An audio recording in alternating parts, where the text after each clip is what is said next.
Buenas tardes a todos y todas. A nombre de Letras de Chile, tengo el gusto de inaugurar esta nueva sesión del Encuentro Internacional de Minificción que partió en el día de ayer, viernes 18. Este encuentro está organizado por la Corporación Letras de Chile y auspiciado, financiado por el Ministerio de la Cultura, Artes y el Patrimonio.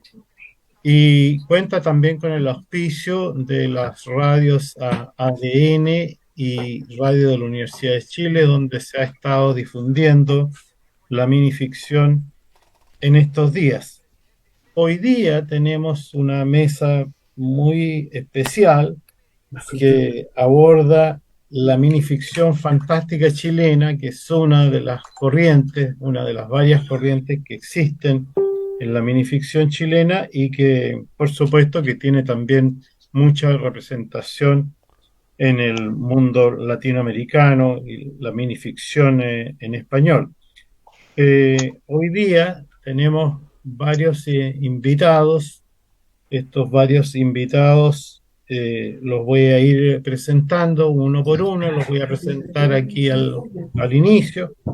Tenemos a, tenemos a doña Sonia Cienfuegos, pero no ha llegado todavía. Esperamos que llegue en el curso de esta actividad. En ese caso la presentaré. Tenemos presente a don Roberto Araya. Roberto es escritor y contador, estudió muchas cosas, derecho, construcción, licenciatura en filosofía. Ya ha publicado varios cuentos, entre ellos un libro del 2005 que se llama Epiménides. Y Epiménides es un libro de cuentos y mini cuentos filosóficos, digamos, que ha contado con varias reimpresiones y que es un libro que lo recomiendo, digamos, a todo dar. Está incluido en una antología mítica que se llama Nueva York 11, que eran los parroquianos del bar La Unión Chica de Santiago, donde entre otros célebres concurrían Jorge Tellier y muchos otros. Sus cuentos figuran en distintas antologías, entre ellas La brevísima relación del cuento breve de Chile de Juan Armando Eple, que es uno de los autores chilenos fallecido recientemente, al cual está dedicado a este encuentro internacional de minificción. Un hombre muy querido, muy conocido y que hizo grandes aportaciones en el terreno antológico, en el terreno teórico y en el terreno creativo. Entonces, Roberto está en distintas antologías, digamos, y particularmente en una antología donde me parece que están todas las personas invitadas hoy día, que se llama Microcuentos Fantásticos Chilenos, y que es la única antología especializada del género fantástico. Bueno, con eso los dejo introducidos a Roberto Araya, como de todos los autores presentes y participantes en este encuentro. Ustedes van a encontrar textos de su autoría y sus biografías dentro de la página de Letras de Chile, la página del Encuentro Internacional, así que allí pueden buscar más información siempre. Y también hay publicaciones anteriores de ellos. Patricia Rivas Morales, escritora, minificcionista, eh, estudió, ¿no es cierto?, de licenciatura en artes teatrales en la Universidad de Artes, Arcis, y se diplomó también en pedagogía teatral en la Universidad Católica y ha publicado varios libros de minificción, digamos. Podemos citar algunos de ellos, pero tiene bastantes publicaciones, digamos, entre ellos Hija Bastarda, que es del 2009, Cof Cof de Seibo Ediciones del 2014, Transacciones de Utopia Ediciones del 2019, y se prepara, ¿no es cierto?, nos advierte para publicar un libro en este mismo año, un nuevo libro de minificción. Están antologías de minificción varios países, digamos, incluidos Chile, Argentina, Perú, Estados Unidos, México, Colombia, Nicaragua, España y Brasil. Y es directiva también del colectivo internacional de ficción, así que le damos la bienvenida afectuosamente a Patricia Rivas. Hola Diego, hola a todas y todos. Bienvenida, pues, Patricia. Y está un escritor con el cual nos conocemos desde edades muy tempranas, digamos, en los años 70, que es Luis Alberto Tamayo, original de San Fernando, eh, hijo de la educación pública chilena y como buen hijo de la educación pública chilena, profesor de educación básica de la Universidad de Chile. Ha hecho toda una carrera aquí como docente, digamos, y como escritor. En paralelo, el 78 ganó un concurso muy importante, que es el Concurso Nacional de Cuentos Todo Hombre Tiene Derecho a Ser Persona, que organizó la Vicaría de la Solidaridad y el Arzobispado de Santiago, con un cuento que en su momento se convirtió y es un cuento icónico del periodo de la dictadura militar. En su trabajo docente, por cierto, que ha buscado la estimulación a través de la narración oral con los jóvenes y ha publicado una obra muy extensa que suma ya 17 libros, volúmenes de cuentos y novelas y, y tiene una cantidad de premios que son realmente muy significativos. Entre ellos, el premio Santiago en 100 palabras del año 2012 con otro cuento que es Soldado de Terracota, que ojalá nos regale, porque vamos a tener momentos de conversación y momentos de lectura, ojalá que nos regale la lectura de ese cuento. Así que bienvenido Luis Alberto. Luis Alberto está con problemas de cámara, pero lo vamos a escuchar. ¿Ah? Así que bienvenido Luis Alberto, ¿no es cierto? Nos está escuchando. Gracias, gracias Diego, y desde el inframundo hablaré. Desde el inframundo, exactamente. Un abrazo. Está también don Julio Enríquez Munita, es un lector de oficio, ¿no es cierto?, permanente, escritor, dirige talleres literarios, Ideas al Margen, se llama su marca de talleres, y ha escrito una serie de libros donde lo fantástico yo diría que es un hilo fundamental. Tiene varios libros, digamos, un libro de cuentos que es La Primera Piedra, que editó La Trastienda, el 99, novelas Campanadas de Luz, Antes del Leteo, y varios libros de relatos donde ha participado como coautor. Sé que prepara una novela que saldrá este año también, Laberintos del Presente, así que nos preparamos a recibirla y sabemos que es una novela fantástica.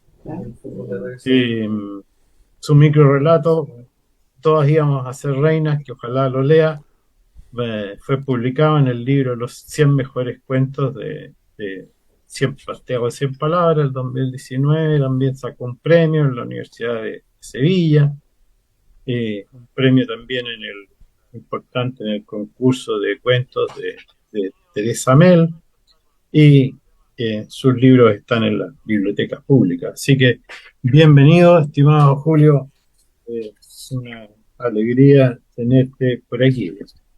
Muchas gracias, Diego. Saludos a todas y todos. Y vi que había aparecido por ahí Sonia Cienfuegos, pero desapareció. ¿Ah? Bueno, voy a decir por si llega a entrar y no interrumpir el flujo. Sonia Cienfuegos estudió filosofía en la Universidad de Chile, ha participado en varios talleres, entre ellas la Gonzalo Millán. Pasó también por un taller mío, digamos. Tiene un libro que se llama Mentiras a 12 manos. Ha escrito poesía, microtextos, crónicas, epístolas, en fin, y tiene varios textos publicados en distintas antologías de microcuentos, una de las cuales es también la de microcuentos fantásticos. Es una gran impulsora de talleres, dirige talleres del Price de lectura y de escritura, y ha estado en proyectos, que sé yo, con Hogar de Cristo y Techo para Chile, con Letras de Chile. Así que, bueno, Dale, en don algún Ignacio, momento se saludos. integrará y contaremos con ella, pero como vemos, tenemos una mesa con gente que tiene muchísima experiencia en el género. Entonces, yo les voy a pedir en un orden, para mi gusto, aleatorio, que ojalá pudiéramos partir con la lectura, cada uno de ustedes, que vamos a tener varias oportunidades, después vamos a ir tratando algunos temas, pero me gustaría que tomáramos el sabor de sus minificciones de cada uno de ustedes a la partida, privilegiando el conocer su producción, y para eso voy a invitar primero a Patricia Rivas. Así que tienes la palabra, Patricia.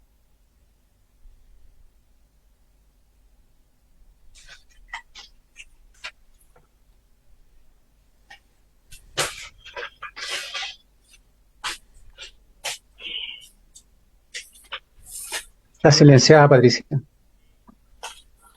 Ofrendas. Para los mesoamericanos, el elote era sagrado. Lo consideraban el origen de la conciencia humana y la espiritualidad, siendo fundamental en sus ceremonias como la presencia viva de los dioses. Cierta vez en el altiplano, dividimos el choclo o chugyu en 3 partes, y curiosamente escuchamos rezos. Cuando dispusimos los granos altos para el tostado, sonaron cantos desde su interior. Cuando abrimos la parte media de las semillas, oímos sonajeros ceremoniales. Solo cuando elaborábamos la harina pudimos comprender nuestros gritos. Habíamos sido ofrecidos en sacrificio a los dioses mesoamericanos, decididos a regresar por su maíz. Gracias.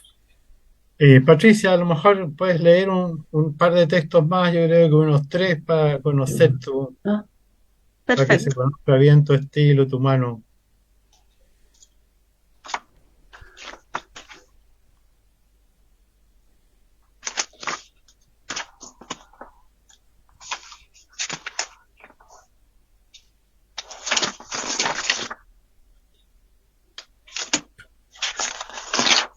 Me había organizado. Ceremonia de mujeres, para la escritora Lillian Elphick. En Stonehenge, el círculo que proviene de las palabras stone, piedra, y henge, colgar, existieron entre el 3030 y el 2340 a.C. un grupo de mujeres celtas escogidas para manifestarse eternamente durante las ceremonias religiosas. La primera vez que fui a orar a ese lugar de ruinas geomagnéticas, escuché sus imploraciones y sentí mucho miedo. No obstante, continué asistiendo, logrando percibirlas tranquilamente. El problema llegó cuando advertí que estaban en mi casa. Día a día escucho sus gritos y rituales de ceremonia que efectúan en un cúmulo de rocas que amarraron en el jardín. Sus rezos para no salir de mi vida dieron resultado.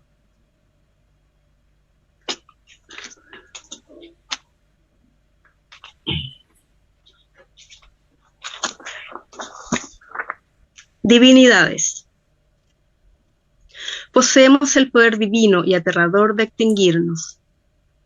Somos Helios, los dioses del sol, viajando en carros de oro, plata y piedras preciosas, tirados por caballos que escupen fuego, fuego que encienda cada mañana. Somos Faetón, exigimos conducir el carro de Helios para atravesar los cielos, cielos y carros de caballos alados, yendo y viniendo hacia lo alto, animales furiosos desenfrenados de miedo, miedo que perdió el rumbo, rumbo que perdió el control. Tierra, almas, aguas, bosques, animales, ciudades, corazones y mares ardiendo. La naturaleza anuncia el epifánico ahogo de nosotros, dioses de hoy. Y el Muchas cuarto... gracias. Ya, gracias a usted. Sí, no, le guardemos algo porque va a haber otra ronda por lo menos. Así que, bueno, aquí conocemos bien tu estilo, Patricia, con una fuerte carga histórica, ¿ah? y poética, que yo creo que es algo que es muy importante y sobre lo cual iremos hablando. Quería ofrecerle ahora la palabra a Roberto. Roberto, si pudieras tú leer unos tres textos también, como hizo Patricia, así que le damos la palabra a Roberto Araya.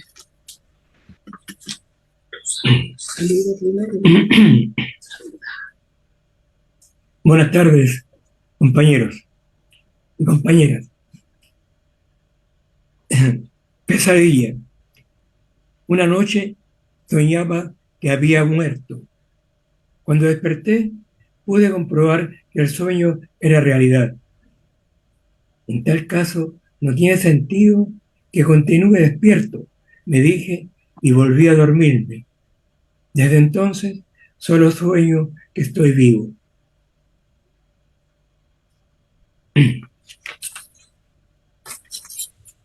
Infinito.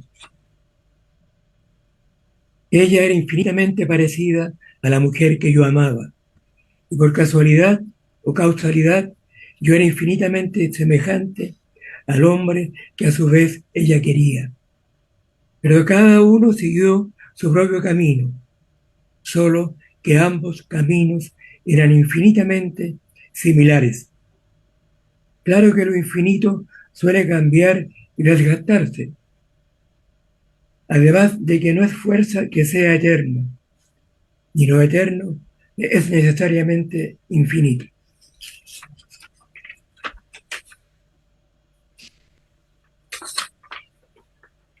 Persecución. Entre el semisueño del alba lo vi levantarse sigiloso, calzarse mis zapatos, ponerse mi traje, tomar mi maletín, abrir la puerta sin hacer ruido y salir a la calle. La somnolencia me hizo reaccionar tardíamente, pero de todas maneras comencé a seguirlo. Espera, se lleva mis cosas, le grité. Él apuró aún más su marcha. A veces creía alcanzarlo, pero a causa de las aglomeraciones, de la tortuosidad de algunas callejas, o debido a su rapidez y mi cansancio, de nuevo se alejaba hasta perderlo totalmente de vista. Cuando él volvía un tanto a la cabeza, me parecía reconocerlo, aunque lo más frecuente era encontrarlo del todo extraño. Esa noche regresé muy fatigado a mi lecho, que de inmediato me dormí. Sin embargo, desperté muy temprano. Entre las semioscuridad de esa hora, pude verlo allí en mi habitación, todavía durmiendo, el sueño del alba. Me levanté sigiloso, me puse los zapatos, el traje, tomé el maletín, abrí la puerta sin hacer ruido, salí a la calle y caminé rápido. ¡Te llevan mis cosas! Gritó alguien poco después a mis espaldas, pero ya lejos. Yo simulé que no oía y apuré aún más la marcha.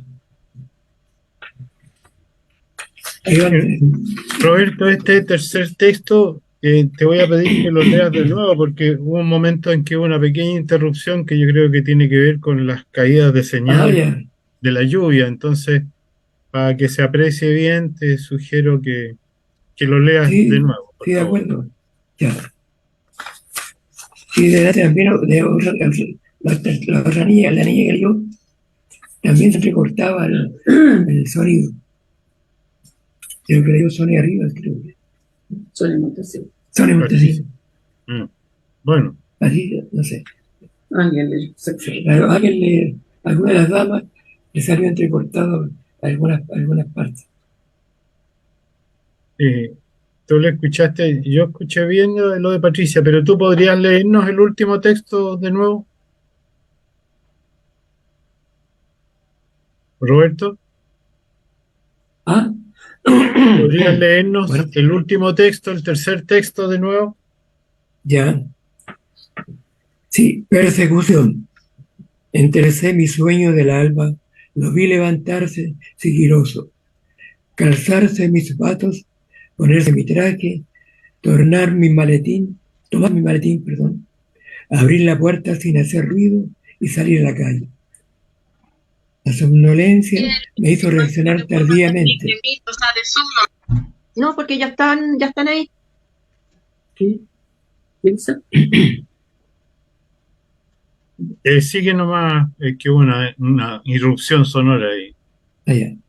La somnolencia me hizo reaccionar tardíamente, pero de todas maneras comencé a seguirlo. Espere, se lleva mis cosas, le grité. Él apuró aún más su marcha. A veces creía alcanzarlo, pero a causa de las aglomeraciones y la tortuosidad de algunas callejas, o debido a su rapidez y mi cansancio, de nuevo se alejaba hasta perderlo totalmente de vista. Cuando él volvía un tanto la cabeza, me parecía reconocerlo, aunque lo más frecuente era encontrarlo del todo extraño. Esa noche regresé tan fatigado a mi lecho que de inmediato me dormí. Sin embargo, desperté muy temprano. Entre la semioscuridad de esa hora, pude verlo allí en mi habitación, todavía durmiendo el semisueño del alba. Me levanté sigiloso, me puse los zapatos, el traje, tomé el maletín, abrí la puerta sin hacer ruido, salí a la calle y caminé rápido. Espere, se lleva mis cosas. Gritó alguien poco después a mis espaldas, pero ya lejos. Yo simulé que no oía y apuré aún más la marcha. Perfecto. Gracias, Roberto. Ahí queda claro un poco tu impronta, ¿no? Ya. Tu impronta que tiene que ver con lo afónico. filosófico, lo reflexivo, así que muy bien. A ver, yo querría invitar a Luis Alberto Tamayo, si es que estamos con buen sonido, Luis Alberto. Ahora, gracias a la intervención de mi hijo, logramos. Sí, no, los millennials nos salvan, Lucho. Menos Lucho, mal, querido. estamos haciendo una ronda en que te invitamos a leer 3 textos tuyos, digamos. Bueno, un abrazo a ti y a todos los compañeros, las compañeras escritoras que están acá. No sé, he estado perdido un poco lo que estaban haciendo porque estaba con esos problemas técnicos. Pero yo no soy un microcuentista puro, entonces soy un poco un intruso acá, pero sí he incursionado en el microcuento hace rato y sin sin decidirlo nunca, empecé a hacer microcuentos fantásticos, quebrando las reglas de la realidad que me habían cobijado. Como dice Diego Muñoz, claro, yo empecé a escribir prácticamente de denuncia urgente contra la dictadura en el año 1978. Y ahí la realidad, curiosamente, había un lenguaje que era un lenguaje de metáforas para hacer la denuncia, para salvarse un poco de la represión. Pero extrañamente, en la narrativa yo nunca tomé ese lenguaje oculto, sino que fui bastante frontal con Mi hermano cruza la plaza y otros cuentos. Y sin embargo en mí aparece la caída hacia lo fantástico, la caída hacia eso lúdico y peligroso que es el inframundo, aparece después. Voy a compartir con ustedes algunos cuentos que me dicen mi ángel de la guarda y yo. Mi ángel de la guarda y yo tenemos un trato. Él hace como que me cuida y yo hago como que confío en él. Cada uno se dedica con esmero a hacer lo que más le gusta. A fin de año nos repartimos las utilidades en partes iguales. Esto tiene que ver también con mi oficio que decía Diego, y yo soy profesor y he desarrollado, hace 10 años que tengo el oficio más lindo del mundo, ya que no hago clases, solo me dedico a contar cuentos para hacer el puente de oro entre la narrativa oral y los libros. Entonces les hacemos la promoción al libro a través de la narrativa oral, y tengo la gracia entonces de que sigo siendo muy cabro chico. Tengo la gracia de nutrirme, de tener el público más despiadado y los mejores críticos para testear mis cuentos. me dieron el premio Altazor hace un tiempo por un cuento que se llama El Gran Gato, pero El Gran Gato es un cuento que pololea ahí en los límites de la fantasía y tiene una carilla tamaño carta, que eso, de eso funciona. Voy a compartir con ustedes Llamado en la noche. Llamado en la noche. Anoche, después de un violento chubasco, alguien, un hombre, gritó mi nombre desde la calle. Desperté. El grito había sido real, pero se fundió con mi sueño.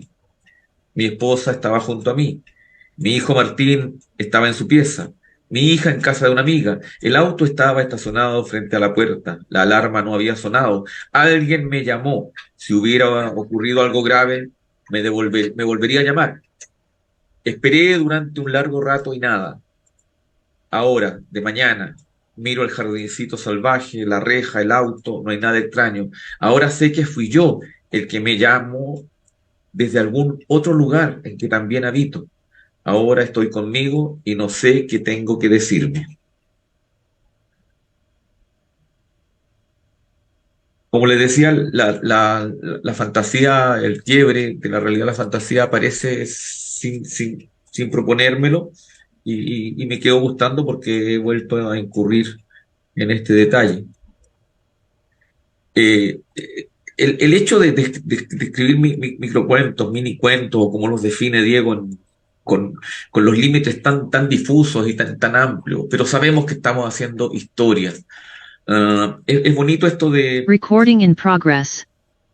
Es bonito esto del Santiago en 100 palabras, es que ponen los cuentos ganadores y los seleccionados en el metro, y cuando la estación, la gente para el metro y se abren las puertas, se detiene y la gente alcanza a leer un cuento completo, alcanza a leer un cuento completo allí, y eso es muy bonito.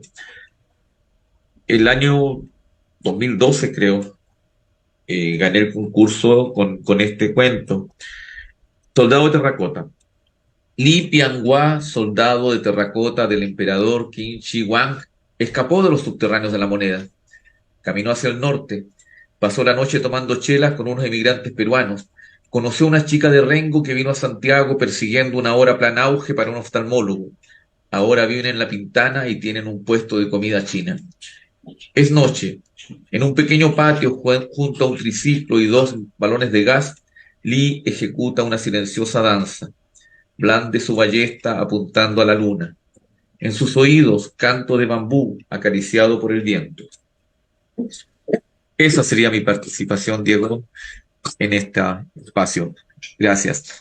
Gracias, Luis Alberto. Reserva por ahí algunos textos, digamos, porque al cierre espero que tengamos espacio para leer al menos uno, digamos, pero vamos a conversar entre medio. Sonia Cienfuegos, te vimos llegar y estábamos preocupados de que no estabas arribando a nuestra reunión, pero estás con el micrófono apagado, así que tienes que activarlo. Y la invitación es que puedas leer 3 textos tuyos. Así que eso es, digamos. Pero, como te digo, de activar tu micrófono. ¿Ahora Ahí, me escuchas? ahí Ya, te ¿me estamos escuchan? escuchando, sí. Ya. Bueno, yo no sé si corresponde precisamente a una literatura fantástica, pero bueno, voy a leer uno. Eso se llama Bésame. Perdón, ¿me escuchas? Sí, ¿Me escuchan? Ya, sí. ya.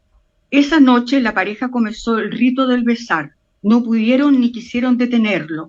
La madrugada, ni el día siguiente, ni las noches, ni las madrugadas, ni los días que prosiguieron, hasta devenir en seres esqueléticos, consumidos por su mutua voracidad en medio de un indescriptible marasmo. Antes de perderse como seres vivientes, la pareja habló con el administrador del jardín de los besos, dejando sus últimas instrucciones. Cuando el aire no bombee en nuestros pulmones, la sangre no irrigue en nuestro cerebro y nuestros corazones, fallando, no palpiten, es nuestro deseo ser enterrados juntos bajo los canelos, los boldos, los alerces y arrayanes, donde más allá danzan las fusias bailarinas del sur del confín del mundo. Bien, Sonia, muy ancestral tu texto. Eh, Hay una conexión con lo que lo que leyó, compartió Patricia, ¿no es cierto? Hay una conexión Sí, ahí en lo ancestral, claro. la tierra. Bueno, esto, por eso digo que no necesariamente todos son, que seguramente Diego lo conoce, Alicia en el País de los Ángeles. Se sintió atrapada, irremediablemente capturada. Se imaginó mariposa en una red, pez en un acuario, aguilucha en una jaula, gata en un zoológico. Experimentó pánico y horror de su consciente estado de atrapada, enredada, pescada, cazada. Ahora la envuelve una cierta paz cuando descubre que la vida es una multitud de incertidumbres y la certeza como disparo mortal de su absoluta indefensión. En el destello de lucidez que le resta, elegirá frente al mar de San Sebastián. Está segura de lograrlo, desenredarse, librarse, vagar sin tiempo, ni límites, ni dolor, por un espacio donde la están esperando ángeles que, como ella, fuera un cuarteto perfecto de insecto, pez, pájaro, plantígrada en perenne cautiverio. Y esta es la tercera, acerca del verano. A pesar de los agoreros, una golondrina logró hacer verano. Hizo tanto calor y estío que produjo la desesperación de una lagartija rayada nortina y otra de Atacama, ya que en un acto de automutilación se cortaron las colas. No figurando dentro de sus afanes autotómicos regenerarlas, a causa de la alta temperatura ocasionada por la golondrina, nunca más se les vio zigzaguear por el árido suelo. De vez en cuando se les ve brillar pegadas a las piedras como musgos. Por lo reciente de este acontecimiento devinieron en novus fossilis. Gracias, Sonia, digamos, se reitera la relación con la tierra, Sí, lo ancestral, así que muy bien. gracias. Y quiero invitar a Julio Enríquez a que lea sus 3 textos, digamos, para conocerlo microficcionalmente. Bien, gracias. Hola a todos y todas nuevamente. Prueba de audición. Cuando entré al salón para la prueba de audición, me di cuenta de que mi ropa no era la adecuada, a pesar de que me habían señalado por teléfono que viniera lo más cómodo posible. La polera, los jeans y las zapatillas deportivas desentonaban en ese lugar plagado de la aristocracia victoriana, de atuendos de un pasado que solo había visto por televisión o en el cine. Hombres y mujeres me observaban con una mezcla de sorpresa e incredulidad. El gesto, casi autómata, de revisar si mi celular tenía señal, tampoco aplacó las miradas recelosas. Una voz destemplada me gritó que la audición para películas antiguas estaba en el salón vecino. Todo a mi alrededor empezó a girar.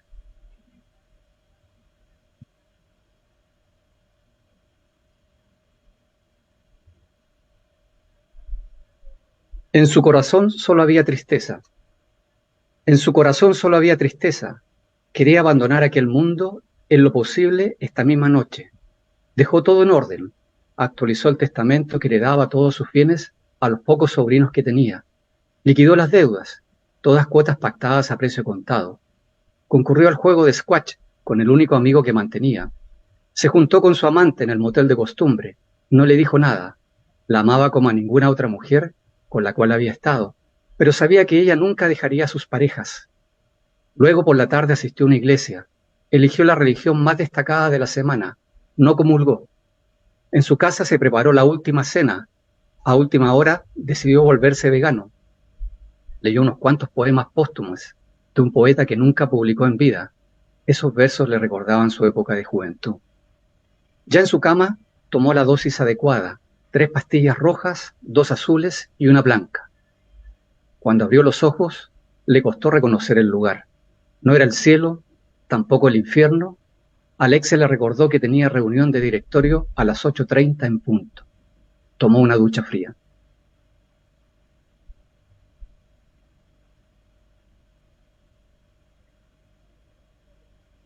Cuentos de fantasía.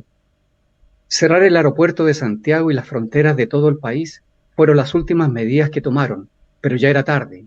Nadie quería venir a Chile y nosotros no podíamos escapar. Los que quedábamos en la capital Vivíamos encerrados en casa, esperando que el virus pasara de largo. Para distraer a mi hijo, le leía cuentos de fantasía. La mayoría trataba de ciudades con intensa actividad urbana, gente alegre que iba a trabajar o estudiar desde temprano, calles repletas de comercios pequeños, plazas alborotadas de niños jugando y de artistas retratando el rostro sereno de los más adultos. Gracias, Julio. Bueno, ya conocemos las voces, hay voces y focos muy diversos, digamos, de lo que podría ser lo fantástico, y vamos a partir la conversación. Y la conversación yo les quiero proponer esta primera pregunta, digamos. ¿Cómo llegaron ustedes al microcuento o la minificción? ¿Cómo aterrizaron en este lugar tan especial y cuál es su relación, qué es lo que sienten hacia esa microficción? Y vuelvo a darle la palabra a Patricia Rivas. Bueno, la verdad es que en mi caso, yo como tú mencionabas, estudié licenciatura en artes teatrales, después me postulé en pedagogía, pero me sucedió bueno, yo de niña escribo y como muchos saben, mi padre está detenido y desaparecido hace ya 48 años sin saber desde su paradero. Entonces, para mí los libros siempre fueron un refugio porque fuimos con familia perseguidos. Y dentro de esto, cuando yo ya termino de estudiar teatro, me doy cuenta que tenía mucho que decir, además de lo que ya, digamos, lo poco que había escrito, no había escrito tanto tampoco, como a lo largo de mi vida, pero siento que había muchas cosas que yo no las podía interpretar con el teatro, porque el teatro finalmente es otro autor que es una intérprete. Entonces empecé a escribir y efectivamente, bueno, mis primeros libros, sobre todo Hija Bastarda y Transacciones, tienen bastante memoria y derecho humano, historias personales, digamos que se denominan metaficción en la minificción, y eso fundamentalmente a mí me abre como una puerta como de realmente de una contención emocional y también una denuncia.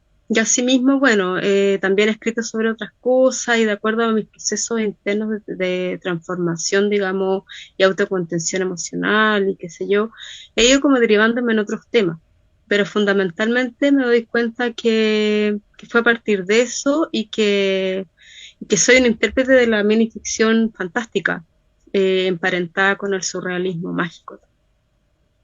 Eso fundamentalmente. Gracias. Bien. Lucho Tamayo, vamos a ir en un orden más caótico. ¿Qué nos puedes contar de esto? ¿Cómo llegaste? Ya dijiste que no te sentías un hablante nativo del microcuento, pero llegaste aquí, pues, llegaste muy bien parado, además. Sí, lo que pasa es que yo no he escrito todavía un libro de solo de microcuentos. Voy mezclando, hay cuentos más breves y otros más largos. Pero bueno, soy profesor de educación general básica, también soy profesor, monitor teatral, hice también el diplomado en la Católica, como Patricia. Y bueno, para la gente con déficit atencional, nos cuesta mucho mantener un tema, un trabajo de largo aliento. Entonces mi trabajo era absolutamente al contrario, pues yo quería escribir novelas de 400 páginas, de 800 páginas, y todavía no se me ha dado. Estoy esperando la oportunidad de jubilar para, para encarar y hacer sufrir al lector con una novela larga. Entonces, claro, me decía José Miguel Varas que yo tenía entusiasmaba, armaba bien los cuentos, pero que se me terminaban abruptamente. Entonces me pregunta José Miguel Varas, ¿pero por qué Tamayo matas el cuento? Yo digo, porque ya no soporto más concentrado en una sola línea argumental, pues. Entonces tenía, más que llegar al microcuento por una elección, digamos, llegué al microcuento porque me pateaban de otras partes. Entonces, claro, después empecé a darme cuenta que, claro, si ordenaba todo en chiquitito, podía sí lograr más o menos acercarme a la historia que yo quería contar y cómo la quería contar. Entonces fue una sorpresa para mí. Yo, concurso, bueno, soy profesor básico, entonces como no me sobra el dinero, participaba mucho en concursos. Afortunadamente gané varios y eso significaba plata y eso era todo, po. Y eso era. Entonces uno se gana el premio y se gana algunos enemigos, pero bueno, eh, uno se acostumbra ahí a achicar y a poder exhibirse, exhibir y contar una historia un poco. Después, claro, cuando empecé a trabajar con los niños, claro, yo trabajo contando cuentos en Playgroup. Los Playgroup no te atienden mucho rato. Tenéis que de verdad jugártela porque concentrar la atención de los niños 3, 4, 5 minutos. Y yo de repente los tengo 8, 10 ahí. Entonces, eso para mí es realmente un entrenamiento magnífico. Magnífico. Entonces tengo un entrenamiento en eso de contar en poco. Y claro, lo puedo hacer para literatura infantil, juvenil.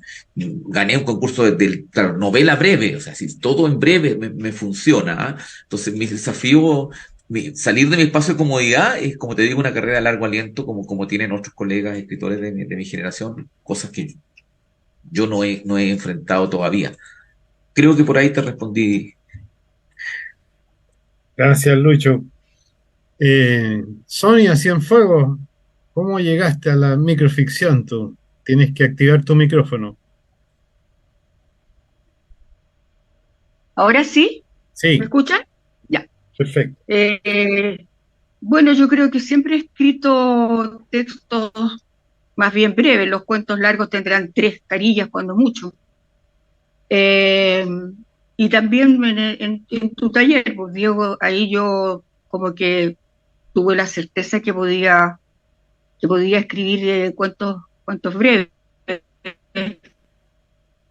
Eh, Me habría gustado dedicarme todo el tiempo a escribir, pero bueno, la vida de repente dice otras cosas. Compromisos familiares ineludibles, de alguna manera me pidieron realizar lo que realmente he querido en la vida. Bueno, y también esto de los microcuentos, me pareciera que es como, sobre todo desde hace algunas décadas, o microtextos, digamos así, me parece que son la forma de comunicación, porque la gente la gente no está con muchos deseos de escuchar largas peroratas, por lo tanto todo está reducido a una mínima expresión, excepto por supuesto la gente que escribe, como Diego u otros escritores, escriben novelas. Así que mi cercanía es esa, porque también de repente, o sea, porque yo mezclo mucho también el cuento breve con poesía, así que por ahí anda la cosa.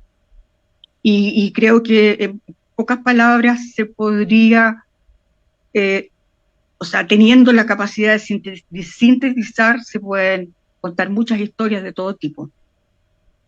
Eso brevemente. Ahora, por lo pronto, y tomando en cuenta muchos autores, sabemos que el microrrelato viene de bastante antiguo, los relatos chinos, el mismo Kafka, hay muchos otros autores que tienen también unos cuentos breves, que algunos son fantásticos. Eso. Sí, claro, es muy antiguo, pero no tenía nombre, pues ahora tiene nombre. Claro, sí. Oye, Sony, sobre Caliente, aquí te pregunto, porque en el Facebook ya nos están llegando algunas preguntas. Y uno dice, Sí, ¿qué cosas o qué hechos te inspiran a escribir a ti, Sonia? ¿qué hechos? ¿Qué o Bueno, por qué ejemplo, cosas o qué temas? Se lo voy a hacer a todos los demás después, así que ya, estén preparados, mira, ¿ya? bueno, a ver, ¿qué hechos? Bueno, por ejemplo, cuando estuve en el Instituto de Neurocirugía por el aneurisma que sufrí, cuando ya tuve conciencia, como a los 8 días, empecé a escuchar todo lo que pasaba en el hospital, por ejemplo, lo que pasaba, la gente que se quejaba, los gritos, las cosas terroríficas que sucedían ahí, y escribí entonces una serie que se llama En el hospital o De vuelta al cubículo. fue una cosa que yo estaba alerta ahí cuando ya tuve conciencia, alerta a escuchar lo que estaba pasando. Y por otro Pues, lado, se perdió tu audio, Sonia. ¿me escuchan? Escuchamos bajito, no sé por qué ¿Me bajó el escuchas, volumen. Diego? Te escuchamos bajito, ¿Me escuchas? muy bajo. No sé cómo sacarlo. Oh, Diego, ¿me escuchas? te escuchamos, pero mal, Sonia. Está muy bajo el volumen. No puedo. Eh, bueno, ahí retomamos, Sonia. Retomamos el tema. ¿Dónde está? Veamos si te funciona el micrófono después. No te Ahora escuchamos. sí, ahora sí. Ahora sí, sigue, sigue. Pero me escucharon lo del hospital, ¿verdad? Lo del instituto, Sí, lo del ¿o no? hospital, sí, que Ya, habías hecho una serie de sí, esa es crónicas una ahí mientras cosa. te recuperabas, que Sí, es notable lo que oye, estás contando. claro, y lo otro, sí. Y entonces una amiga, Rose Baez, que es arquitecta, me dijo, a esa niña hay que llevarle papel y lápiz. Y desde ese momento, como el día 10 que estaba en el hospital, recién pude tener lápiz y papel para escribir. También las conversaciones que escucho, también mis sueños, y por otro lado, también todo lo que es la naturaleza, yo creo que también es algo que me inspira mucho. Y también me gusta mucho escribir acerca de las etnias perdidas, por decir así, nuestras, sobre todo del sur. Bueno, y entre medio, y a propósito, y para terminar, esto no es gratis, porque generalmente para escribir un cuento, aunque sea corto, hablo por mí, yo debo investigar y buscar que para que el cuento realmente sea dentro de lo inverosímil que pudiera ser, que sea basado en una realidad. Eso. Gracias, Sonia. Que Roberto Araya, tienes que activar tu micrófono para hablarnos. ¿Cómo llegaste tú a la microficción? Roberto, estás sin micrófono. Hay que activar tu micrófono.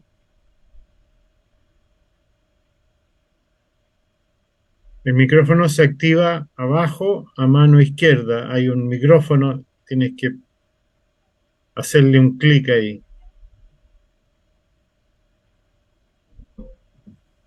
Ahí Ahí está. sí. Ahí Te sí. escuchamos, Roberto. ¿Cómo Ahí llegaste a la microficción? Es la pregunta central. Bueno, lo que pasa, Diego, que yo soy un hombre de doble vida. Y las dos me las tomo a pecho. Tengo la vida con que sobrevivo. ¿eh? Pero la otra vida mía es que yo cabeceo un poco, aunque sea en el metro, sueño, siempre sueño. ¿Y sueños largos o sueños cortos? Y de los sueños cortos, en general de los sueños pasa a la literatura, a relatos largos o relatos breves. Entonces, el problema es que en mi vida corriente estoy muy lejos de la literatura porque mi quehacer, mi manera de ganarme la vida es antipoética, antiliteraria. Soy contador, ¿no? He sido viajante también. Entonces, me cuesta más, ¿no? Pero me gusta mucho leer, me gusta mucho escribir, y a veces me divide el deseo de escribir y el deseo de leer, ¿no? Porque los dos son importantes. Y, a veces me decido por leer y otras veces me decido por escribir. Y de escribir, también a veces tengo dudas entre relatos largos y relatos breves. Ojalá no haber publicado nunca novela, pero tengo varios borradores de novelas que alguna vez tengo esperanza de alcanzar a terminarla.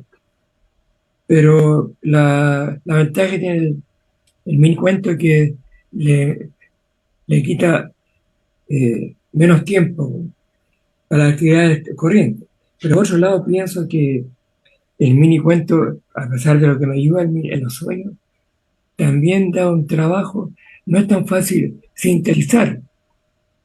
Ahí me acuerdo, por ejemplo, de ese pensador francés Voltaire, que terminaba sus cartas con la frase, discúlpeme usted, porque no he tenido tiempo para hacer más breve esta carta. O sea que sintetizar no es tan fácil, ¿no? Podría parecer algo fácil un mini cuento. A veces es fácil, sale como escrito de un viaje, pero otras veces sintetizar es harto difícil, ¿no? Eh, pero también es cierto se cree de que la gente tiene poco tiempo ahora para leer cosas largas, entonces por lo menos eh, tienen tiempo para leer cosas breves. Pero también la lectura de cosas breves puede ser un puente hacia a lecturas más largas. Para la gente que no ha leído mucho, le caen en sus manos textos breves, de ahí puede pasarse a textos medianos y a textos de largo aliento. Es como la música orquestada, que no es prácticamente música popular, pero la música orquestada sirve para pasar a la música clásica. Pero todo sirve, la música popular sirve, la música orquestada también, y la música clásica, las tres son necesarias, no son excluyentes.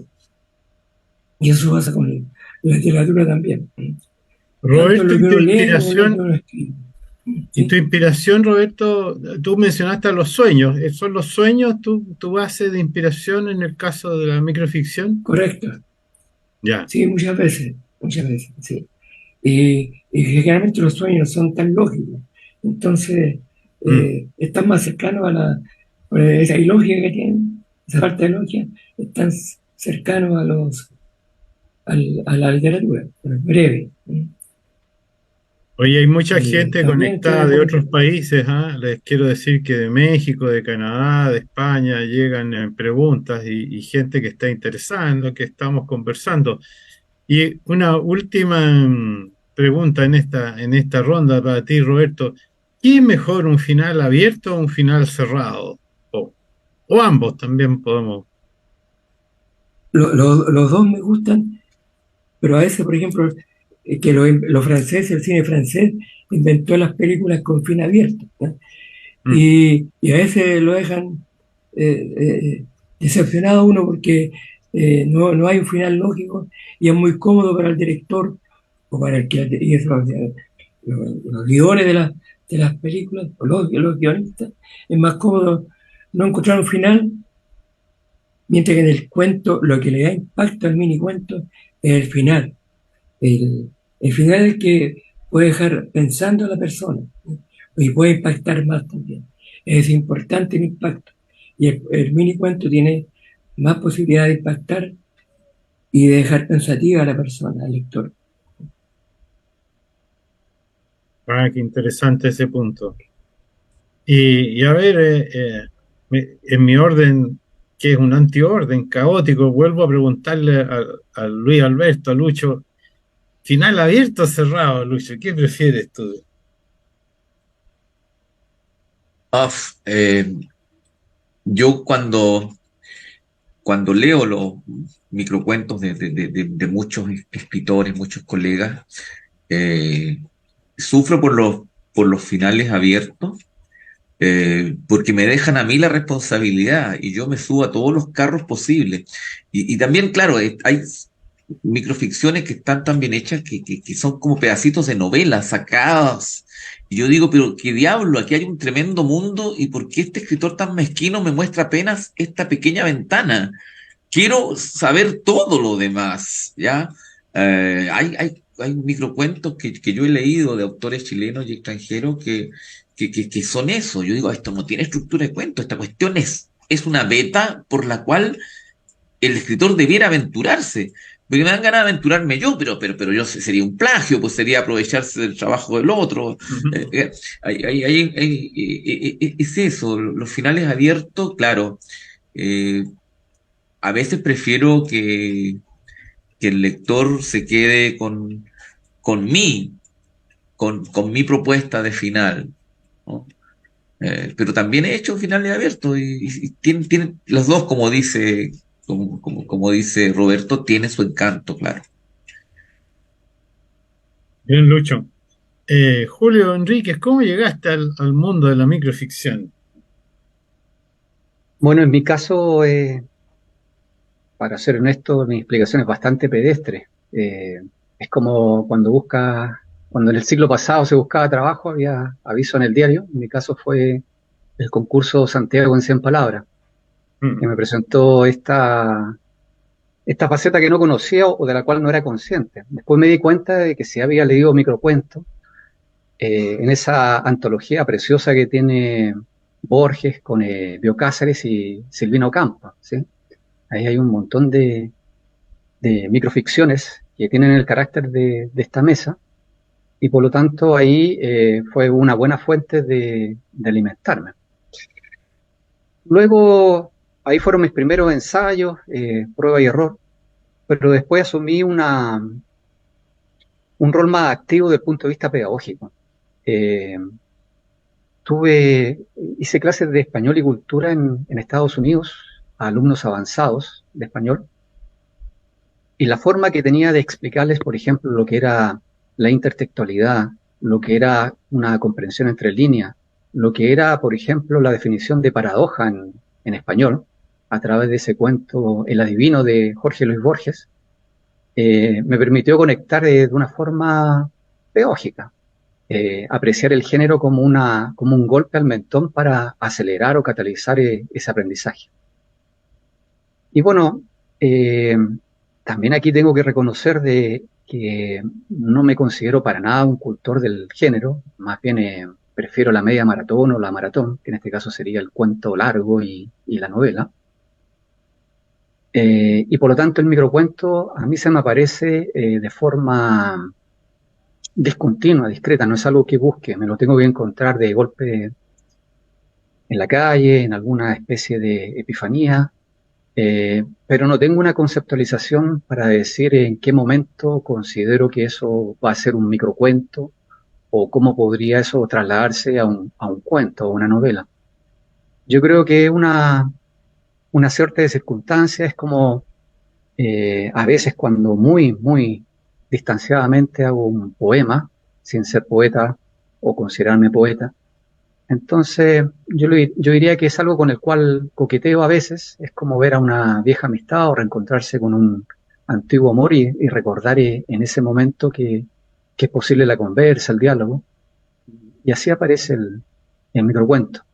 En términos lingüísticos lo encuentro un desafío mayor, el poder, desde el punto de vista de la estructura, prescindir del inicio, poner al lector en una instancia de nudo, casi llegando al conflicto, rozando el desenlace, y toda esa suerte de proceso y de lectura tiene que poder fabricarse o elaborarse de una manera que incluso puede requerir más largo tiempo que desarrollar quizá una buena prosa de más largo aliento. Así que eso es una aproximación bastante pedestre en mi caso, pero que por los signos que ha tenido el destino me ha ido persiguiendo. Y supongo que no moriré tal vez con algún microcuento. De hecho, en mi autobiografía he pedido como epitafio un microcuento, nada de despedidas, simplemente un microcuento. Eso. Gracias, Julio. Patricia, ¿y qué temas o qué ideas te inspiran a ti en la escritura de las minificciones? Bueno, como les comentaba anteriormente, al principio fue fundamentalmente metaficción de memoria, derechos humanos, y posteriormente, en realidad es como que para mí la base es la sociedad, la observación de la sociedad constantemente me llama la atención, y creo que la sociología es una carrera que no la estudié, pero me atrae muchísimo.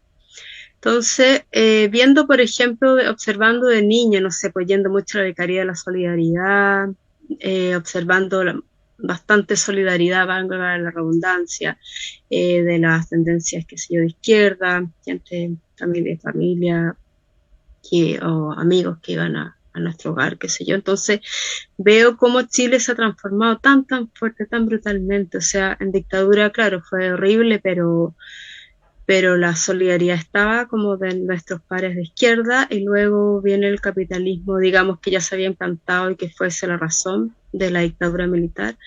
Y Chile, bueno, en este momento ya está totalmente vendido. Entonces, dentro de eso es como que creo que mi elipsis está como muy asociada a eso, como a la sociedad, al capitalismo. Entonces, creo que explícitamente hablo mucho en este momento, quizás, como de la naturaleza. Mi último libro, que es Pájaros de Luz, responde a un estudio antropológico de las culturas indígenas, como a través del mundo, y dentro de eso, llevado como al mundo actual, posmoderno, porque, bueno, yo particularmente tengo una búsqueda espiritual muy fuerte de niña y que me ha ayudado como a una autocontención, además de la lectura. Entonces, creo que la espiritualidad indígena en estos momentos es fundamental, la conexión con la naturaleza. Es como que, además ya del tema político, del tema de la ambición capitalista, de todo, la naturaleza es como el quiebre en este momento, como la conexión que nos queda como seres humanos. Entonces creo que en mi último libro lo voy retratando, pero de manera elíptica. Y fundamentalmente es eso, es como mi inquietud, mi observación como de la sociedad.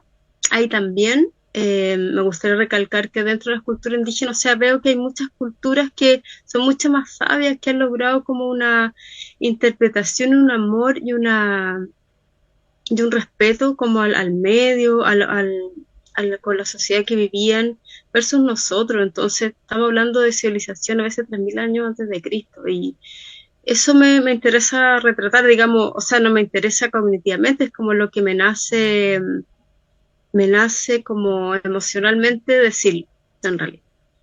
Eso es fundamental. Gracias, Patricia. Ahora una pregunta en general para aquellos que quieran recogerla. Hay varias personas que están aquí debatiendo en Facebook, que me cuentan y que hacen preguntas. Una muy activa se llama Romy Rick y pregunta esto, dice: si tuvieran que ser profesores de un taller de microficción, ¿qué consejos le darían a quien está recién empezando a escribirla?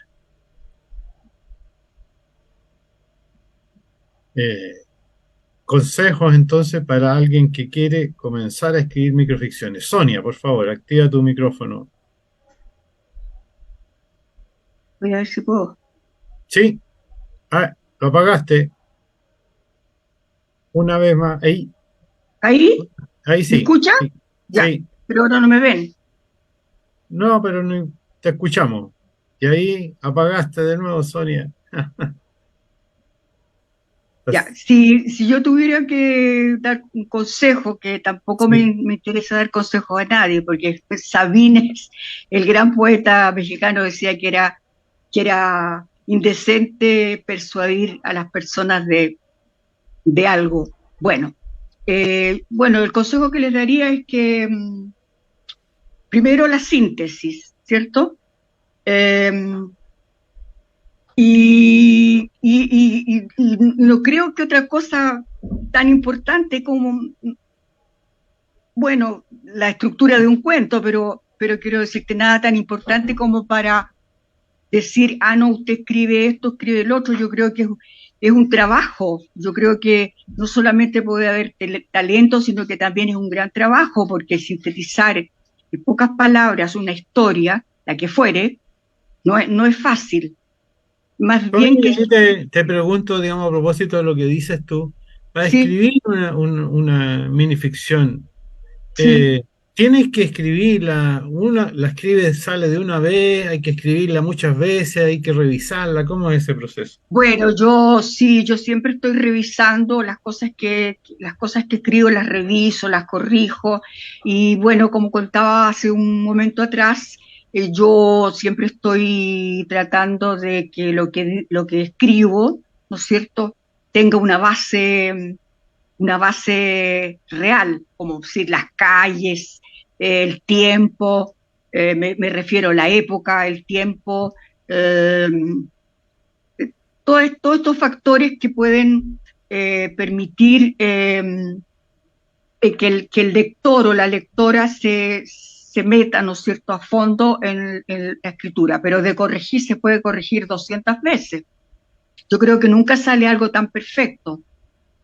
Escribir y reescribir. A ver, Lucho Tamayo, ¿qué Escribir. opinas de esto? A ver,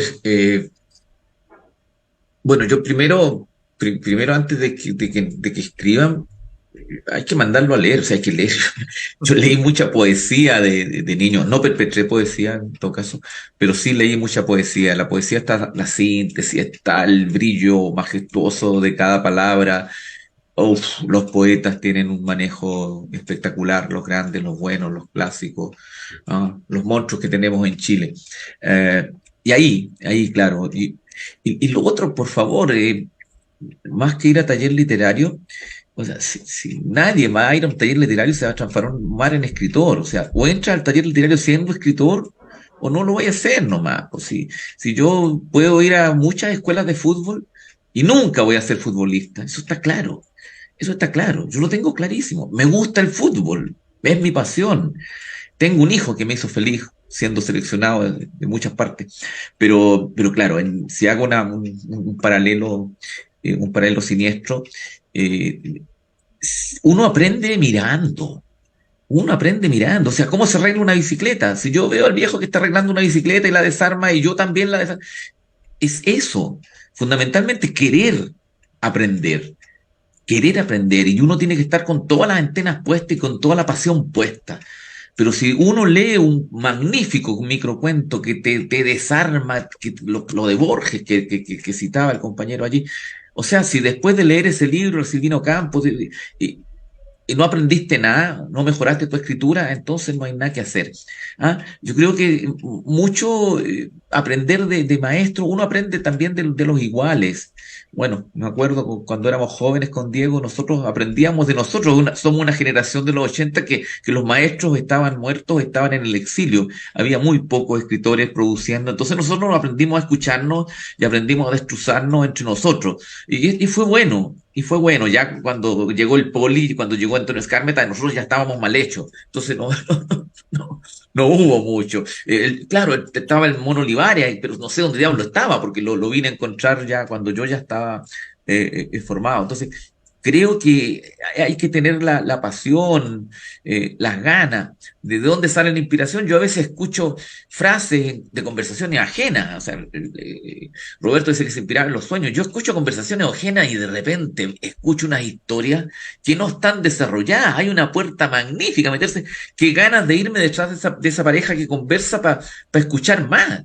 Eso lo leía también, me sentía muy reflejado con la Rosa Montero en La Loca de la Casa, que uno escucha cosas y se puede subir y armar un tremendo tinglado y construir un edificio por una frase que le detonó parte también de su historia, parte de sus locuras propias internas, ¿no? Entonces, por ahí va. Ahora, cuando yo hice El Soldado de Terracota, que a mí me encanta, pero trabajé 2 años, despertaba, yo llegaba a soñar y cambiaba una oración de 4 palabritas por 3. Y ya había ganado porque mi cuento tenía 109 palabras y no lo podía bajar de 109.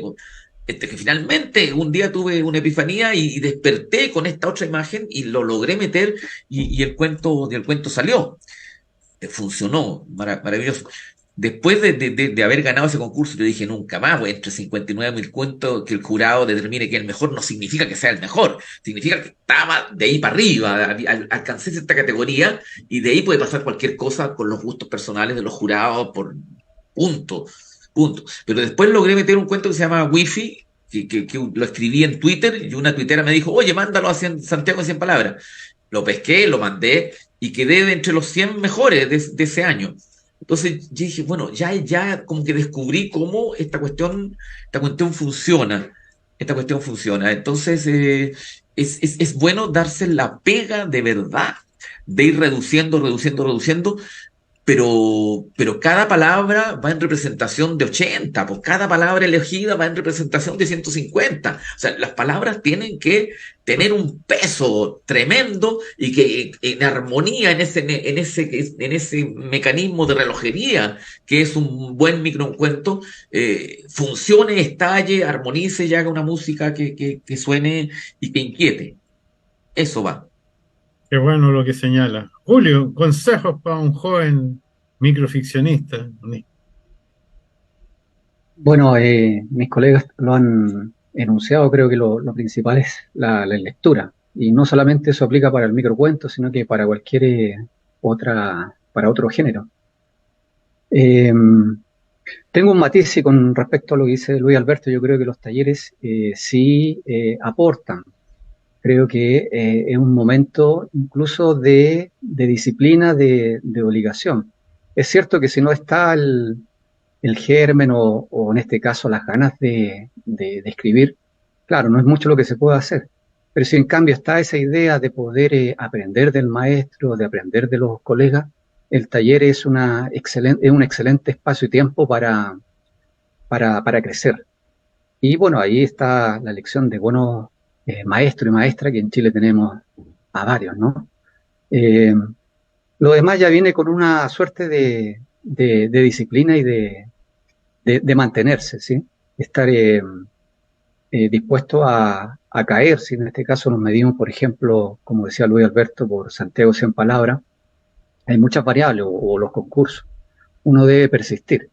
Al final yo creo que hay una especie de ecuación cósmica, o los dioses se compadecen de uno, en el sentido de que ven a este mortal intentándolo una y otra vez, quizás dándole una reescritura al mito de Sísifo, y en algún momento cae algo hay una epifanía, hay algo con la cual contactamos. Entonces, eso sería por mi lado, ¿no? Persistir, Oye, ir a talleres, ¿por qué Julio, no? y antes de soltarte aquí, en este mundo, el mundo de la minificción, la microficción, ¿tú crees que le quita espacio, por ejemplo, a la novela, digamos? Estamos fagocitando desde la microficción la novela, son cooperativos, son competitivos. ¿Qué ves ahí tú? Bueno, si me atengo a que en el espacio infinito dos líneas paralelas se conectan, yo podría decir que, claro, va a depender del lector. Un lector puede iniciarse en el camino de las letras, de la lectura, a través de la lectura de microficciones. Ya lo habíamos visto en mesas anteriores, una función pedagógica, una función de encantar, ¿no? A través de la cultura. Ahora, yo no me preocuparía del microcuento, me preocuparía más bien de los otros formatos donde uno se cuenta historias, ¿no? Las redes sociales, las películas, los mismos videojuegos.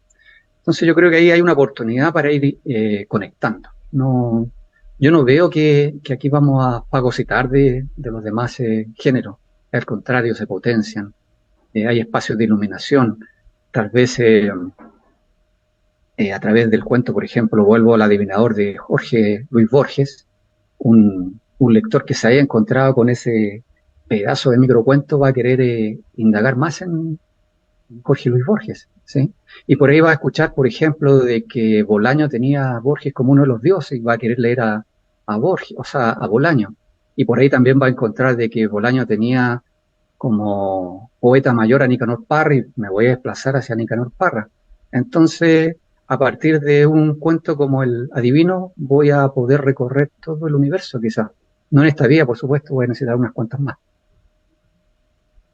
Oye, Eso. y hay que comentar que Borges dijo en algún momento que no había, según él, por supuesto, ningún tema suficientemente bueno para escribir, para justificar escribir una novela. Así que Además, el apóstol de la brevedad. Carlos Iturra en la mesa anterior habló un poco de eso, digamos, o sea, de la imposibilidad que había tenido él de escribir una novela, pese a que escribió una y publicó una y sé que tiene otras por ahí, así que... Roberto Araya, ¿qué consejo le darías a un joven que quiere iniciarse en la microficción, un joven o una joven? Tienes que activar tu micrófono, Roberto.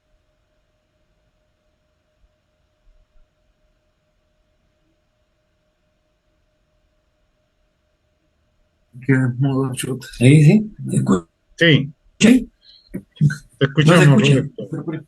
¿Qué consejo ¿Sí? le das a un escritor que quiere No, partir y a la en persona que quiere empezar a escribir, sí, le microficción, recomiendo microficción. las cartas. No, pero la persona en general que quiere empezar a escribir, le hablo de empezar a escribir cartas. Aunque de cualquier tema que se le ocurra, escribir a la mamá o a una admirada, qué sé yo, a un amigo, eso. Pero para la minificción, yo creo que es importante que la persona se dé cuenta de que la minificción no es una cosa menor por ser más pequeña. La minificción puede tener mucha fuerza. Eh, entonces, pero que no puede empezar por algo complejo, que empiece por minificciones sencillas. ¿No? Y después las que tienen más impacto, más contenido, más arte, más poesía. ¿No? Pero también es bueno que sepa que la minificción puede tener mucha fuerza, que uno se, por ejemplo, ahora yo cuando Luis habló de su lápida, me impactó bastante la idea esa. Eh, la idea simpática, ingeniosa, pero la idea profunda también. Y eso lo amarré con lo que dijo Patricia respecto a la espiritualidad. Lo que sucede que si una persona piensa que es un pasatiempo, solamente, digamos, no tan profundo, o muy pasajero, hay que remitirse o remitir a la gente a las parábolas de Jesucristo. ¿No? Las parábolas son minificciones, ¿no? Y son espirituales, ¿no? Y entretienen también, y tienen mensaje también, y tienen impacto. Entonces, yo creo que la persona que escribe minificciones, en general, que escriba lo que le salga, ¿no? Y después que empiece a sintetizar. ¿No? Primero que escriba lo que se le ocurre, y después si ya le gusta y va aprendiendo a escribir lo corriente, que es la extensión, no con la intención de escribir algo, un cuento normal, o sea, un cuento corto, sino que es con la intención de escribir un cuento común y corriente, y ahí empezar a practicar, reducirlo, sintetizar. Y de ahí puede llegar a lo mejor a un cuento largo de esa persona, convertirlo en un cuento breve, publicable, pero que tiene que saber que primero se parte con el monstruo y después hay que pulir el monstruo. Eso diría yo. La idea de la refinación. Roberto, ¿tú nos regalarías Ajá, la lectura de otro texto tuyo? claro, uno podría hacer obsolescencia. Obsolescencia. Terminaba de escribir la primera línea, percatándose recién de que no tenía lápiz. Entonces debo suprimirla, fue su pensamiento. Concluía eso cuando sus ojos repararon en que no contaba con qué borrar. Ah, vaya, si es así, romperé la hoja, murmuró. Consumado tal acto, ya pudo percibir que nunca hubo tal hoja, que nunca hubo tal hoja. Es excesivo, comentó para sí mismo. Quizás sea mejor ahora que salga de paseo. No obstante, al andar algunos pasos por la larga calle, se dio cuenta de que ni esta ni él existían. Ah, esto significa que debo anular toda mi vida, se dijo, decididamente, disponiéndose para el suicidio retroactivo. Pero era demasiado tarde, pues ya estaba sobre él borrando la ficticia mano de un autor también inexistente. Eso está bien con eso, otro, no sé. Gracias, Roberto. Y una última cosa, digamos, un escritor de narrativa, de microficción, ¿debe leer poesía? Sí, yo creo que sí. Yo creo que sí. De todas maneras.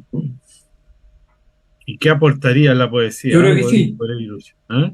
Sí, sí, la poesía decora, pero también a veces puede hacer pensar y hacer sentir la poesía. Bueno, la ¿Hay prosa algún, también. hay La algún poesía decora. parentesco ahí? la poesía de Gora Massi. ¿Hay Con algún parentesco ahí riesgo, entre la microficción y la poesía, ¿no?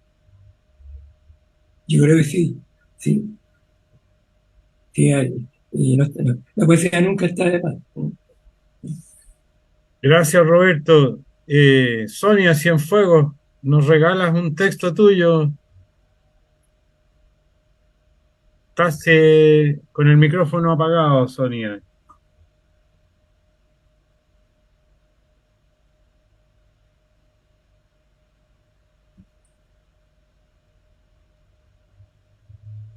El micrófono está a la izquierda, abajo. Sí, sí, Ahí estamos. Ah, pero te ya, apagaste. Ahí sí, ya. ahí sí, Léenos ya. un texto. Bueno, este es un cuento, no sé si es cuento en realidad, porque era tan obviamente tonto que que no le fue necesario parecerlo. Y voy a leer otro. Eso es muy... Dice, esto también cuando volví del hospital. Algunos tienen canarios enjaulados que cantan un coro de pájaros y ángeles al amanecer. Ella los escucha atentamente, aunque no los ve.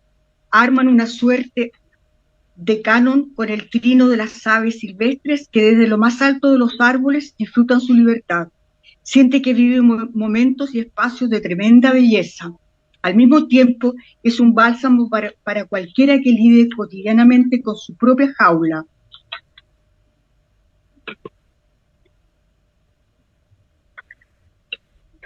La segunda parte.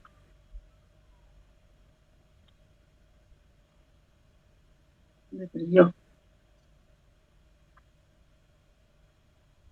Oye, perdón que se me perdió la segunda. Se me perdió la segunda parte. Ya, entonces lo dejé ahí. Ya, espérate. Sí, no tengo el final, perdonen, disculpen. Excusen. Oh.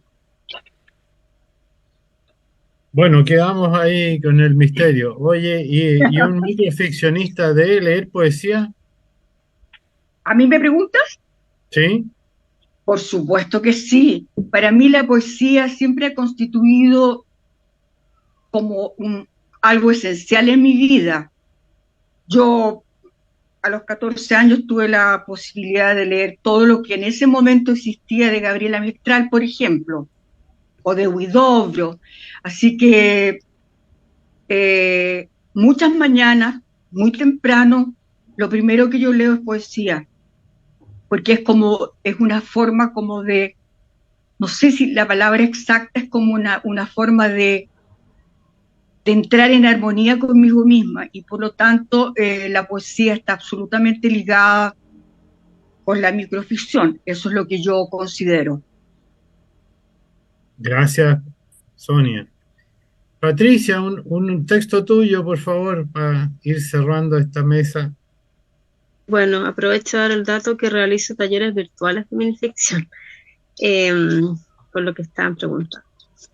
Lamento en Metamorfosis, al escritor Camilo Montesinos Guerra. Me conmoví cuando revoloteaba en la Amazonía, nutriéndome de sus lágrimas de tortuga caricaya. Yo, mariposa Drías Lulia en la crifagia, una de las simbiosis más bellas de la naturaleza, me embebía en sus sollozos hasta traspasarme su dolor inextinguible. Poco a poco noté que mi quelonia amiga se sentía un poco mejor, logrando despedirnos con una sonrisa. Pero la aflicción continuó en mí y no supe qué hacer para vivirla. Cuando la combinación de algoritmos de inteligencia artificial intervino en las emociones de mi especie, pude sobrevivir. Hoy no siento absolutamente nada. Gracias. Muchas gracias, Patricia. Julio, un texto tuyo para ir cerrando esta vuelta con la creatividad. Bien, antes de volver, ¿qué vamos a hacer hoy? Me preguntas, y no me convenzo de que estés ahí, de pie junto al Berger que solíamos disputar para devorar nuestras novelas de turno, o que compartíamos para hojear el mismo libro. En el último caso, Casi siempre hacíamos una pausa y acabábamos sin ropa sobre el sofá, tú sobre mi entrepierna, recitándome poesía erótica, mientras yo procuraba extender todo lo posible el número de versos que declamabas. ¿No me vas a contestar? Vuelves a preguntar, y te veo vestida con esa polera y jeans que me volvían loco. Tus ojos me observan, piden explicaciones, es el juego, el que recordaba, el de cada sábado, pues solías tener el itinerario armado de antemano. Nunca me pude negar. Frunces el ceño y luego sonríes. Sin decir más palabras nos desnudamos con premura y pronto estamos en el Verger, o mejor dicho, yo estoy sentado en él y tú sobre mí. Esta vez no recitas nada, solo escucho tu respiración agitada o tal vez es la mía. Desearía prolongar el momento para siempre. Quizás por eso mi abrazo te arranca un quejido. Quiero disculparme, pero siento mi garganta apretada y evito mirarte. No deseo que veas mis ojos húmedos. ¿Ahora sí que saldremos? Tu pregunta me despierta, te respondo que sí. Nos vestimos y vamos a la cocina a preparar el cocaví. En algún momento tu vista se queda clavada en la pared, donde cuelga el reloj y bajo este el calendario del año. Ahora no hago el intento de retener mis lágrimas. Tú alcanzas a limpiarme unas cuantas, antes de volver al tiempo en que tú y yo estábamos juntos. Bien, Julio, Hermoso, muy hermoso, emotivo, hermoso, emocional, hermoso, sensorial, muy muy bueno. hermoso. Gracias. Y Lucho Tamayo, te invitamos a leer un texto aquí en el cierre ya de nuestra mesa. La verdad es que no tengo otro texto por acá a mano. Sí. Mira, no sé, un comentario. Tal vez esto del microcuento fantástico, o sea, de la caída hacia la fantasía, nos ayuda a nosotros a salir un poco del horroroso Chile, como decía el poeta. Entonces, el tema es que, claro, me acuerdo viviendo un cómic, un dibujo, cuando murió Anita González de la agrupación de Detenidos Desaparecidos. Cuando murió Anita, un dibujante hizo un homenaje en que imaginaba a Anita que llegaba al más allá y era recibida por todos, por su hijo, por su nuera, por su cuñado, por toda su familia desaparecida. Por eso es fantasía. Tendrían que comprobarme lo contrario, pero es una fantasía que de alguna manera nos ayuda a curarnos las heridas, nos ayuda a que esa tragedia el tema es que sea tan fuerte. Claro, me acuerdo viviendo pensar que alguien se va a ir a un dibujo cuando murió la tortura y que va a ir a un lugar mejor, Detenidos Desaparecidos.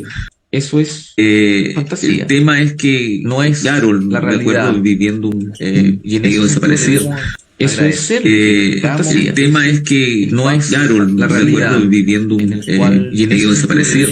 Eso es fantasía. El tema es que no es, claro, la realidad dentro del dolor. Es bonito, es bonito imaginar esas otras realidades que no se dieron. Es complejo, claro.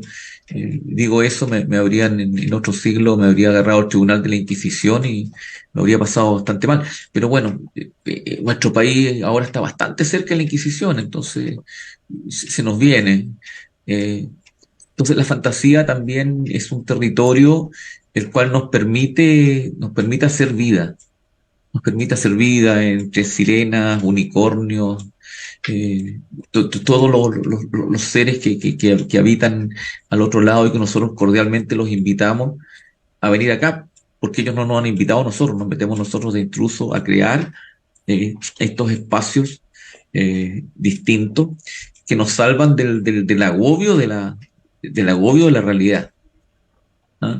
Entonces la microficción, estos espacios pequeñitos de creación, porque estamos en una sociedad en que estamos todos tan ocupados, entonces no hay mucho tiempo de leer. Yo miro mis estantes llenos de libros y con 44 horas de clase a la semana, bueno, es re difícil leerse todo eso. Afortunadamente tengo hartos libros que he podido comprar Claro, pero ahora ya tengo un ojo menos, como sabe, digo, que perdí un ojo por 2 trombosis, entonces ya no sé, capaz que el castigo sea que ahora que tengo los libros no los voy a poder leer. ¿Mm? Entonces te abrazo a todos mis compañeros escritores y ahí te agradezco, Diego, tu iniciativa y tu gentileza de invitarme a estar aquí compartiendo y compartiendo con todas las personas que están al otro lado de esta electrónica virtualidad. Así que gracias nomás. Gracias a ti, Lucho, por esta reflexión y tan paterna. Y quiero darle las gracias, Patricia Rivas, Sonia Cienfuegos, Julio Enríquez, Roberto Araya, Luis Alberto Tamayo. Muchas gracias por sus lecturas y por sus reflexiones que todos han sabido valorar mucho. Quiero invitarlos a la mesa siguiente, que va a ser a las 5:30. Tenemos una pausa de media hora.